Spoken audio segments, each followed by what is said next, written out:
कैसे आपने देखा, जो शायद कोई नहीं देखना चाहता था। जब बिल को टेबल किया जा रहा था गृह मंत्री द्वारा, तो टीएमसी के सांसद गृह मंत्री की टेबल तक पहुंचे, बिल को फाड़ा, उछाला, और जब बिल के कागज गृह मंत्री के आंखों के सामने उनके नीचे आए, तो मंत्री जो बीजेपी के थे, सांसद थे, वो नाराज हुए और वो भी टीएमसी के सांसदों से धक्का मुक्की करने लगे। ये नजारा वहां पर मौजूद सभी पॉलिटिकल लोगों ने तो देखा ही, पत्रकारों ने देखा और जो गैलरी में आए बच्चे थे उन सभी ने भी देखा। बिल का विरोध कमोबेश हर बड़ा विपक्षी दल कर रहा है, टीएमसी थोड़ा ज्यादा कर रहा है। जब विपक्षी दल की सुबह बैठक हुई थी, तब आपस में यह चर्चा की गई थी कि किसी भी सूरत में इस बिल को पास नहीं होने देना या इस बिल पर हमें विरोध करना है, और उस दिन वो विरोध हो रहा है। Congress, Samajwadi party, DMK, RJD, TMC और लेफ्ट पार्टियों का तर्क है कि दरअसल इस रास्ते सरकार विरोधियों को रास्ते से हटाने की तैयारी कर रही है और इसे असंवैधानिक बताया जा रहा है। विपक्ष की दलील है कि ये बिल संविधान के मूल ढांचे के खिलाफ है। इस बिल में सरकार चोरी का इंतजाम है। ये बिल विपक्षी नेताओं पर निशाने का हथियार बनेगा।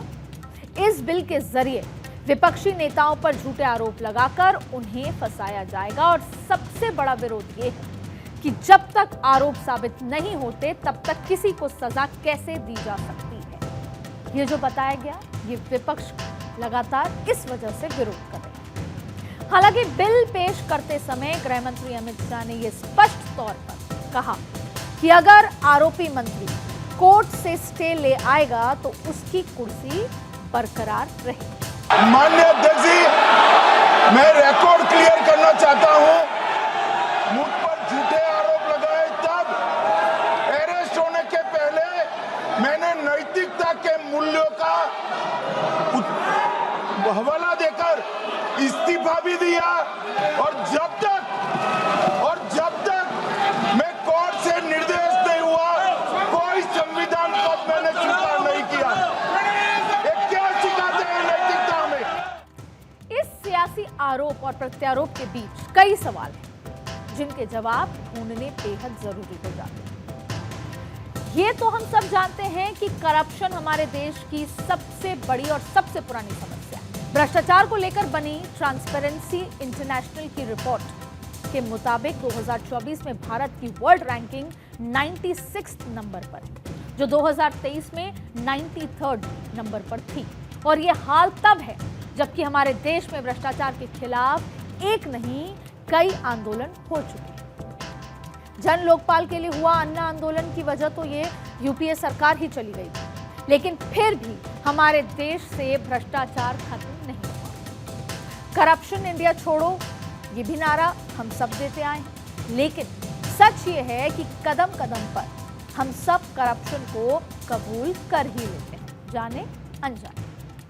कभी सुविधा शुल्क के नाम पर, कभी अपना टाइम बचाने के नाम पर, और कभी किसी और बहाने से। और ऐसा ही कुछ इस बार भी दिख रहा है। हमारे देश में ऐसा एक नहीं कई उदाहरण आपको देखने को मिलेंगे जब करप्शन के आरोप के बाद नेताओं ने कुर्सी छोड़ दी, लेकिन ऐसे भी कई मौके मिलेंगे जब करप्शन के आरोप को राजनीतिक साजिश बताकर कुर्सी पर कब्जा जारी रहा और सरकार जेल से चली।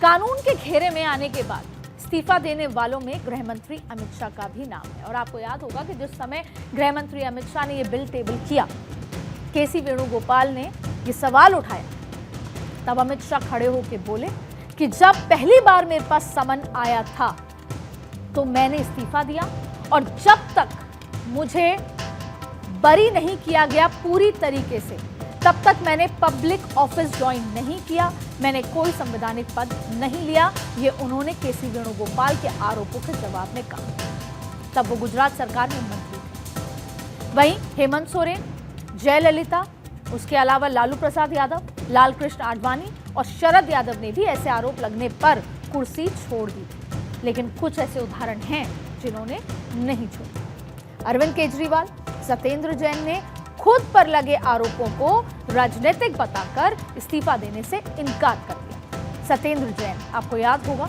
कितने लंबे समय तक जेल में रहे। दिल्ली सरकार में मंत्री रहे सत्येंद्र जैन गिरफ्तारी के बाद 273 दिन तक कुर्सी पर बने रहे। फिर अरविंद केजरीवाल ने भी सीएम पद 180 दिन बाद छोड़ा, वो भी जेल से रिहा होने के बाद, जब ये कहा गया कि ना वो कोई साइन कर सकते हैं सरकारी फाइल्स पर, ना वो अपने सरकारी दफ्तर में जा सकते हैं। जबकि तमिलनाडु सरकार में मंत्री सेंथिल बालाजी ने तो 8 महीने बाद भी इस्तीफा नहीं दिया। तो वहीं स्टालिन सरकार में ही मंत्री के पोनमुडी जेल में 3 साल तक रहने के बाद भी इस्तीफा देने से कतराते रहे।